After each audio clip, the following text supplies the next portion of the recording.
Merci, Monsieur le Président. Mesdames, Messieurs, merci du temps que vous nous consacrez, de l'attention que vous consacrez à la profession que nous défendons jour après jour. Une des raisons, pour ne pas dire la raison essentielle et principale pour laquelle nous sommes ici, c'est parce que nous voulions vous donner les bonnes informations et les bons chiffres. J'ai pu remarquer sur les visages des uns et des autres la surprise, et je pèse mes mots, quand mon collègue M. Gilles a annoncé les chiffres corrects. Ce n'était manifestement pas ceux qui vous avaient été communiqués. Et il en va de même pour pas mal de choses. Nous avons dû constater, mesdames, messieurs, que vous avez été amenés à prendre des décisions sur base de fake news, d'informations tronquées, incomplètes, permettez-moi un terme fort, sur base de mensonges. Quand on prétend, dans ce lieu de la démocratie en Belgique, on n'était pas au courant de l'accord sectoriel, on n'a jamais signé cet accord, alors qu'on vous prouve par A plus B que cette signature a bien été appliquée, qu'il était bien représenté, c'est l'avocat lui-même qui le dit. Je pense que nous avons un problème. Il y a plus de 30 ans que je fais du syndicalisme. Jamais je n'ai assisté à une situation comme celle que nous vivons aujourd'hui. Jamais. Et jamais je n'avais pensé, ni même craint, de me trouver un jour dans une telle situation. Une situation où on a amené le cœur de la démocratie de notre pays à prendre des décisions sur base de fake news. Nous avions parlé d'un accord sectoriel historique et c'est la ministre de l'Intérieur, Mme Joly, elle-même, qui, face caméra, a annoncé cet accord historique. Très bien. Lors de l'accord du conclave budgétaire, du mois d'octobre de l'année passée, le gouvernement Vivaldi, je rappelle que cette partie fait partie de cette majorité, le gouvernement Vivaldi a signé l'arrêt de mort. Cet accord sectoriel. Le gouvernement a signé l'arrêt de mort de la revalorisation du job de policier. Nous voulions rendre ce métier attractif pour les jeunes, parce que si vous avez un jeune homme ou une jeune femme qui envisage une carrière dans le monde de la sécurité et qu'à la STIB, vous gagnez 200 € net en plus par mois qu'à la police, ces jeunes n'hésitent pas longtemps. Alors, j'ai lu ici et là, dans la presse, sur les médias sociaux, que d'aucuns étaient très fâchés à notre égard, et je les comprends. Je comprends fort bien qu'il n'est pas agréable du tout d'assister à son congrès ou à la cérémonie de vœux de Nouvel An en étant accueilli par des cris hostiles, par des pétards ou des fumigènes. Je comprends aisément, ça ne me ferait pas plaisir. Je vous demande de vous mettre un peu à notre place, de voir que nous sommes trahis par le Premier ministre, par le vice-premier ministre et par notre ministre de tutelle, Mme Verlinde. C'est un accord signé par tout le monde. Je vous demande de comprendre que nous sommes particulièrement fâchés de lire, d'entendre et de voir que nous sommes des privilégiés parce que nous avons bénéficié de 5 index. Et je vous rappelle quand même, et c'est un système d'indexation automatique des salaires que tous nos voisins européens nous envient parce que ça atténue fortement l'impact de la crise financière et sur les citoyens. Tout le monde a reçu cet index, c'est pas uniquement les policiers comme on a tenté de le faire croire. Pensez-vous que les policiers sont contents d'entendre que nous sommes des privilégiés et des profiteurs parce que nous voulons être pensionnés à 58 ans? Ça n'existe pas. Ça n'existe pas. Personne n'est pensionné à 58 ans. On vous l'a rappelé, et mon collègue à côté de moi vous détaillera, madame, la NAPAP, avec précision, puisque je vous rappelle que le SNPS, l'organisation que je représente, était la seule signataire à l'époque pour cet territorial NAPAP. Alors quand j'entends que le rapport au roi qui accompagnait cet territorial n'est qu'un simple papier, une simple annexe, ça me fait peur. Alors, j'ai entendu angst aan.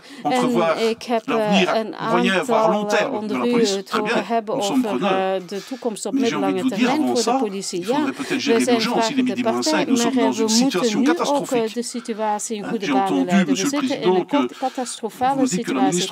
Meneer de voorzitter, u zegt dat de minister van Binnenlandse Zaken hier heeft beweerd dat zij altijd open stond voor onderhandelingen en dat het overleg kon worden voortgezet. Maar dat is alles behalve waar. Er is geen enkel overleg meer.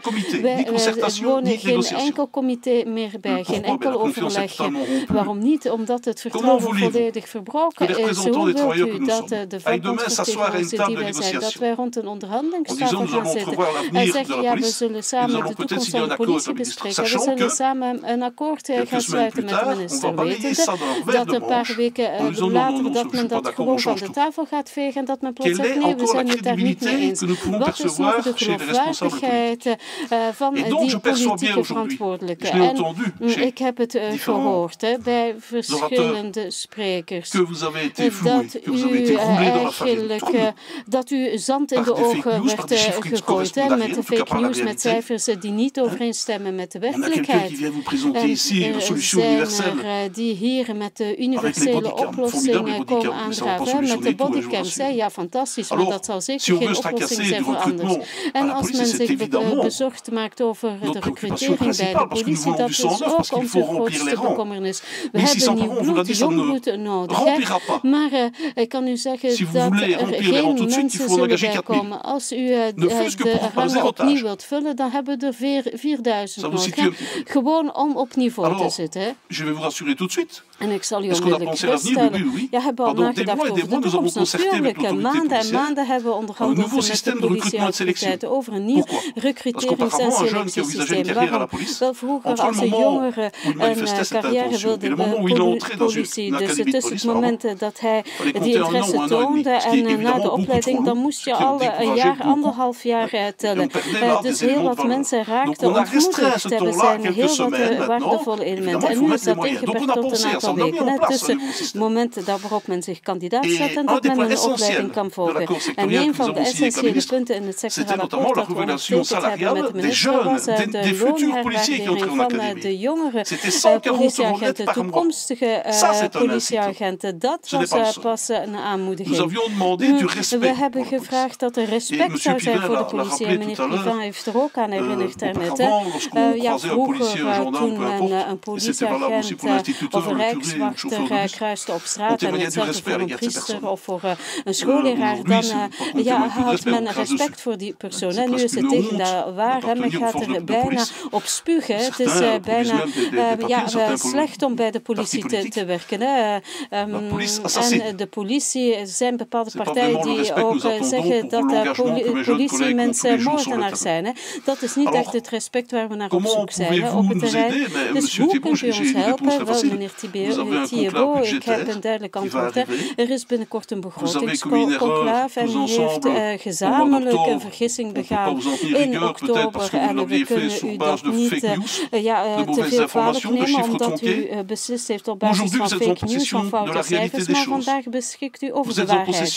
De echte cijfers. U weet wat de situatie is, zoals die onderhandeld werd, met de bewijzen erbij. En het is aan u nu morgen, niet binnen 6 maanden of op langere termijnen. Nee, morgen moet u zeggen aan de regering, dat is genoeg. U heeft een contract, een akkoord ondertekend en nu moet u dat ook naleven, nakomen. Dat is een eerste gebaar. Wij vragen geen verontschuldiging, we vragen ook niet dat men tot inkeer komt. Nee, wij vragen een minimum aan respect en het naleven van ondertekende akkoorden. En het is dat eerste gebaar dat wij verwachten. En niet om nog eens te komen liegen en te zeggen dat het overleg verder gaat. En ik moet zeggen dat ik regelmatig uw werkzaamheden opvolg hier in deze commissie of in de plenaire zitting. En af en toe sluit ik gewoon mijn computer, want ik kan het soms niet meer aanzien. De zaken die men soms komt verklaren, dat is ondraaglijk. Dus ik vraag u om die tegen de muur te plakken, om het zo uit te drukken. En te zeggen, het is genoeg, je moet uw verantwoordelijkheid opnemen. Want de regering had dat akkoord ondertekend.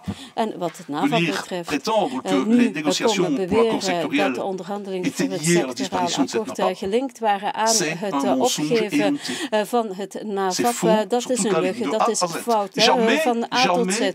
Nooit werd dat besproken tijdens de onderhandelingen die meer dan een jaar hebben geduurd gebeurde. Het was moeilijk en soms ging het er hard aan toe. Zeker verbaal. Het was bijzonder moeilijk. We zijn erin geslaagd om een akkoord te bereiken. En we hebben niet alleen vrienden gemaakt, want we zijn met 2 van de 4 dat we dat akkoord ondertekend hebben. We hebben onze basisgraad. We hebben gezegd, we gaan een redelijk akkoord ondertekenen, want de budgettaire toestanden die laten het niet toe om verder te gaan. Dus om te doen met de lonen wat we zouden willen, zeker wat de KALOGs betreft, zoals wij die noemen, dus de administratieve.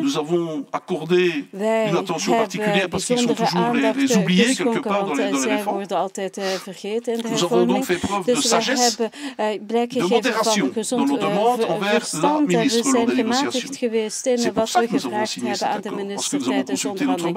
Daarom hebben we dat akkoord gesloten. Dus de basis, uiteindelijk een meerderheid van de basis heeft ja gezegd. En dan zeggen wij ook ja en dan ondertekenen we. En vandaag zijn er mensen die met ons de zot houden, die zeggen dat wij eigenlijk profiteurs zijn. En u kunt begrijpen dat dat voor ons onaanvaardbaar is. Want mensen die zich elke dag inzetten voor u en onze veiligheid, daar moet je toch een minimum aan respect voor betonen. En het NAVAP werd gestemd en het ging over het op rust stellen van een aantal politieagenten. Maar men raakte niet aan bepaalde personeelsleden zoals het rijdend personeel van de NMBS en het militair personeel. En dat zijn bijzonder moeilijke jobs. Het NAVAP werd gevonden en wij waren de enigen die die maatregelen ondertekend hebben met de minister van Binnenlandse Zaken van toen de tijd, meneer Jan Bon, voor de mensen die op het einde zaten op hun carrière om op een waardige manier uit hun carrière te kunnen stappen. En nu zegt mevrouw Verlinde, we zullen werkbaar werk tot stand komen. Dus aangepaste taken, dat moeten ze mij eens uitleggen. Want dat was 30 jaar misschien mogelijk. Want al op het einde van je loopbaan, de politieagenten kregen dan eerder administratieve taken toegewezen. Vandaag is dat niet meer mogelijk, om een eenvoudige reden. Al deze taken worden nu waargenomen door burgers. De KALOGs, is dat goed of slecht? Dat is weer een heel ander debat. Maar men moet ons hier niet laten geloven dat er makkelijke jobjes zullen worden ontwikkeld voor de mensen die aan het einde van hun loopbaan zitten. Ik geloof er niet in. En ik nodig u uit om eens op 65-jarige leeftijd nog eens tussen jongeren te gaan komen die op een café ruzie aan het maken zijn. En iemand heeft het gezegd, ik denk dat het mevrouw Mats is, die zei, we gaan omgekeerd te werken, want de politiehervorming heeft geleid tot de geïntegreerde politie, federale politie en lokale politie. En ik vat het natuurlijk samen. En die federale politie moet eigenlijk ter ondersteuning komen van de lokale politie. Maar nu gebeurt het omgekeerde, dames en heren. U heeft zeker ook horen praten over het dossier Sky ICC. Dus waarmee een enorme slag werd toegebracht aan de drugsmafia. En nu zijn het de Brusselse politiezones die steun moeten komen bieden. En dat is eigenlijk de wereld op zijn kop. En dat geldt in tal van andere dossiers. U heeft vast wel gelezen in de pers de maatregelen en de besparingsmaatregelen die opgelegd worden aan de verkeerspolitie. En dan zegt meneer Van Quickenborne, meneer Jurkine, die zegt, ik wil meer controles, ik wil strenger ingrijpen tegen die wegpiraten. Maar ik denk dat ze niet zo goed op de hoogte zijn van het dossier, want er is een personeelsgebrek. En de politie gaat nagenoeg geen enkele vaststelling gaan doen bij een ongeval zonder gewonden. En men vraagt aan de verkeerspolitie om zo vaak mogelijk op het bureau te blijven en niet op de weg te gaan. Omdat de verkeerspolitie niet meer de mogelijkheden heeft om de basisopdrachten waar te nemen. Dat is de situatie. En ik wil best wel filosoferen over de toekomst op middellange of lange termijn van de politie en de loopbaan en alles wat u maar wil. Maar vandaag is er iets wat hoogdringend moet geregeld worden in onze democratie en in onze rechtsstaat. en respect, dat begint met te zeggen aan de personen die belast zijn met het overbrengen van terroristen. En ze werden al veroordeeld in Parijs, dus ik mag het zeggen dat het terroristen zijn. De omstandigheden, de veiligheidsmaatregelen die daarbij worden tentoongespreid. Ja, de politieagenten die gaan door eigenlijk voor boeven. Men zit meer in met het comfort van terroristen dan met de politieagenten die voor die overplaatsing moeten zorgen. Dat is een fout signaal dat wordt gegeven aan mogelijke toekomstige politieagenten. Dank u wel. Een aantal zaken aan toevoegen. Oui, j'aimerais bien y rajouter quelques points. J'aimerais bien vous parler du protocole 537.1. Donc, ça se trouve dans votre documentation et l'objet des négociations. Et vous pourrez constater qu'il y a un certain nombre de numéros, CP 506, et ça part jusqu'à l'OCP 536. Ça signifie qu'on s'est souvent vu autour de la table des négociations. On s'est fréquemment vu autour de la table des négociations.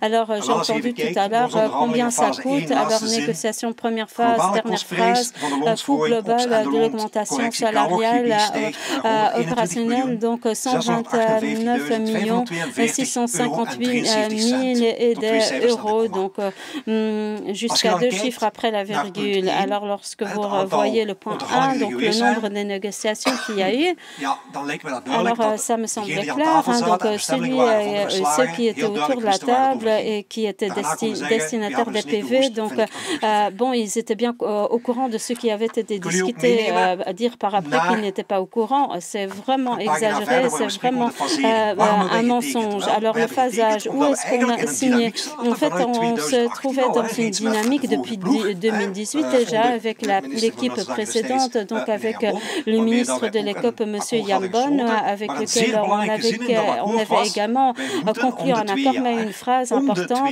c'était que tous les 2 ans, on devait faire une évaluation, donc voir où se situaient les salaires de la police par rapport à des fonctions équivalentes dans la fonction publique. Donc les mêmes ou des fonctions identiques n'existent pas. Donc le métier de policier, c'est un métier particulier. Alors dans cette logique, en 2020, nous avons demandé à notre gouvernement, à nos instances, donc ça fait 2 ans maintenant, il faut se remettre autour de la table. Alors on a pu prolonger cela puisque c'était pleine période Covid. Alors on a entamé les négociations, vous avez vu tous les numéros, mais dès le début, nous avons dit oui, ce sera très difficile pour prévoir une augmentation salariale solide, donc pour tous les policiers. Et on parlait toujours de l'attractivité, comment attirer des jeunes personnes pour venir travailler à la police.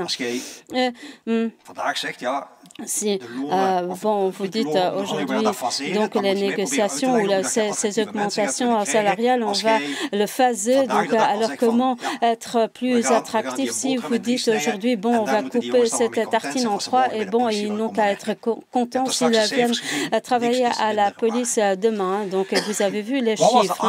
Alors, qu'est-ce qui avait été convenu? Donc, on va travailler dans une première phase et puis une deuxième phase. Donc, phasage. Alors, qu'est-ce qu'on a dit?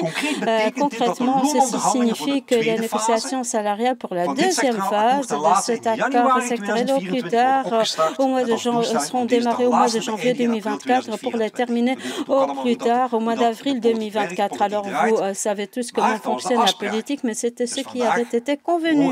Mais aujourd'hui, on entend, oui, vous pouvez être content de recevoir les 60 €. Il y a des collègues qui optent pour encore d'autres montants, mais la réalité, on nous a rattrapé, même les 60 €, on ne peut pas les vendre, on ne les aurait pas, il faudra encore les couper en 3. Alors, l'ANAPAP, donc, nous l'avons signé à l'époque. Pourquoi? Parce qu'il n'y avait pas d'alternative. Entre-temps, ça fait, bon, on est déjà 10 ans plus tard, donc on est maintenant en 2023. Je n'ai encore entendu personne donc dire comment on va résoudre cela. Donc, un système qui existe depuis 8 ans. Donc, c'est pas un système aussi mauvais que ça. Alors, aujourd'hui, ce que nous voulons, c'est très simple, que les accords pris à l'époque dans des situations très difficiles, que ces accords soient simplement respectés. Et c'est pourquoi on a à nouveau repris le dossier de l'ANAPAP. Bon, je vais quand même le lire. Donc, le ministre reconnaît ministre reconnaît que le règlement existant donc pour la non-activité avant la pension ou n'a pas peut-être réglé par l'arrêté royal du 9 novembre 2015 que c'est une partie essentielle dans les négociations pour les syndicats. Alors je crois que c'est quand même clair. Hein? Qu'est-ce que vous n'avez pas compris là-dedans? Pour nous, c'était un élément essentiel dans donc la partie négociation salariale. Et dans cet arrêté royal précité avec un rapport au roi, eh bien, dans cet arrêté royal, on va essayer de trouver une méthode pour optimiser la NAPAP, donc pour activer le groupe cible. Et en fait, ça existe aujourd'hui. Il existe une circulaire ministérielle concernant la NAPAP. En fait, ça comporte deux chapitres. Le premier chapitre, en fait, donc pour inciter les gens à la police de rester plus longtemps au travail. Et je crois que c'est clair. Hein? Il s'agit de fonctions où les personnes peuvent encore travailler donc à un âge plus avancé. Hein. Donc, je vous invite à découvrir où se situent ces fonctions. Hein. Donc, je vous invite donc à travers vos contacts, essayer de les repérer, de les voir, hein, parce que moi, je n'en vois pas. Alors, nous, on était d'accord. Sinon, on n'aurait pas signé. Pour diminuer le coût à l'avenir. Hein, l'objectif était clair et on va également tenir compte donc, des règlements de sortie existants donc, pour d'autres métiers lourds, donc à la fonction publique et les discussions au niveau du gouvernement. Donc pour la réforme des pensions, je crois que c'était clair, hein, qu'il y avait un accord clair. Hein, c'est la raison pour laquelle on a signé. Et qu'est-ce qu'on a appris par après? Et là, on touche à un des fondements même de notre démocratie, de notre société démocratique, c'est la concertation sociale. Donc, on prend un accord et puis on signe. Et nous, parfois, on a également difficile à convaincre notre base et nous devons également nous justifier face à tout un organe. Hein. C'est ainsi, c'est comme ça que fonctionne la démocratie finalement. Donc, on a permis à nos gens de voter. On était d'accord et puis on a signé. Et le 28 janvier, et 10 mois après, presque 10 mois après, hein, donc entre-temps, tout le monde a eu la possibilité de tout relire. Et puis 10 mois après, on a une douche froide. On a dit oui, mais on ne va pas faire comme ça. Et d'ailleurs, si vous voulez avoir cette augmentation salariale, alors vous devez accepter que la NAPAP, que ce système soit entièrement réformé, revu, pour ne pas dire que ce sera un scénario d'extinction. Et tout à coup, ça devient un élément essentiel dans les négociations, alors qu'on ne l'avait jamais dit. Hein. Donc, je vous invite, hein, vous pouvez vérifier tous les documents que vous voulez, hein, donc auprès de tous les partenaires, vous n'allez retrouver rien du tout sur les deux, donc en disant que les deux sont liés. Donc oui, nous sommes fâchés parce qu'on a changé les règles de jeu après la signature. Hein, donc je vous invite d'essayer de le faire avec un notaire hein, lorsque vous allez acheter une maison ou lorsque vous voulez acheter une voiture ou si vous voulez commander des chaussures via Internet. Hein, donc là, ça ne va pas s'arranger. Mais ici, apparemment, oui. Et là, nous ne sommes pas contents. Nous ne sommes pas du tout contents. Je crois que je le dis encore de façon très respectueuse. Et en fait, ce qui est essentiel dans toute cette histoire, c'est que du moment que vous négociez. Donc, je crois qu'on a eu 13 ou 14 négociations, autour des négociations. Et bon, on a conclu un accord dans des circonstances très difficiles. Une fois qu'on signe, et je crois que toutes les parties sont censées respecter cet accord. C'est ce qu'on m'a demandé également. J'ai essayé de convaincre ma base, hein, et je l'ai fait. C'est ce que nous avons fait. Mais c'est bien le projet que nous avons signé et défendu. Et c'est ça le point essentiel dans toute cette histoire. Et si vous me demandez comment rétablir la confiance, eh bien, c'est simple. L'accord tel qu'il a été signé, tel qu'il est intervenu, il doit être exécuté. Et puis, on peut dire, oui, donc, de quelle façon est-ce qu'on va agir à l'avenir? Oui, là, on peut en discuter, mais je crois que c'est l'approche la plus logique qu'on puisse avoir. Parce que finalement, ce n'est dans l'intérêt de personne. Parce que qu'est-ce qui se passe aujourd'hui? Les actions qui sont menées.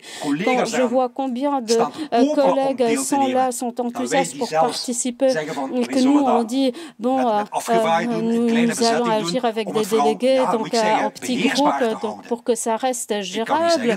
Et je peux vous dire, mesdames et messieurs, Si on devait laisser faire les gens, alors vous verrez bien.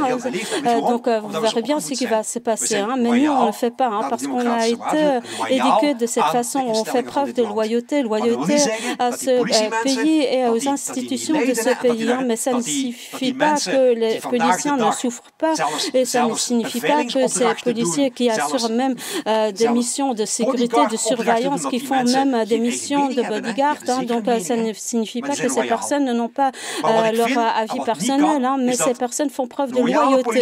Et des policiers qui font preuve de loyauté sont en fait des victimes.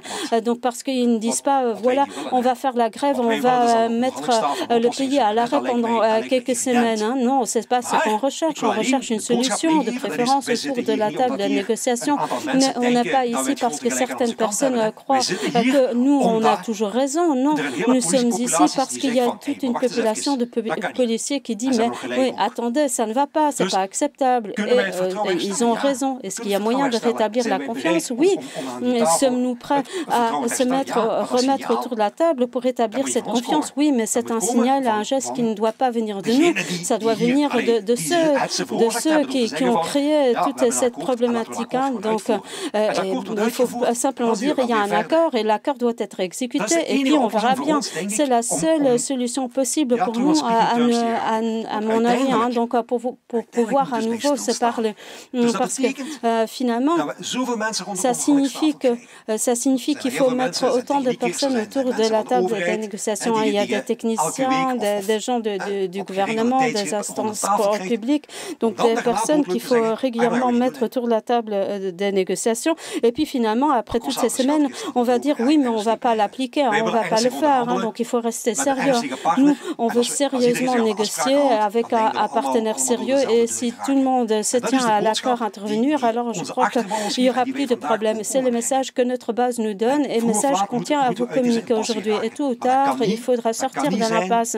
Mais ce n'est pas en disant, voilà, les négociations, en fait, ce ne sont que des négociations pour la forme. Non, les négociations ne peuvent jamais être simplement pour la forme. Donc sinon, il vaut mieux arrêter. Mais je crois que personne, ni le gouvernement, ni le Parlement, ni moi, donc en tant que syndicat de la police, donc personne peut dire qu'on souhaite agir de cette façon. Donc c'est là-dessus que j'aimerais bien terminer encore en soulignant ce mot important, le respect notamment. Donc le respect, c'est quelque chose qui doit s'appliquer des deux côtés. Je crois que là, je parle quand même au nom de mes membres. Donc mes membres n'ont pas le sentiment d'être respectés pour le moment. Merci, Monsieur Meadow.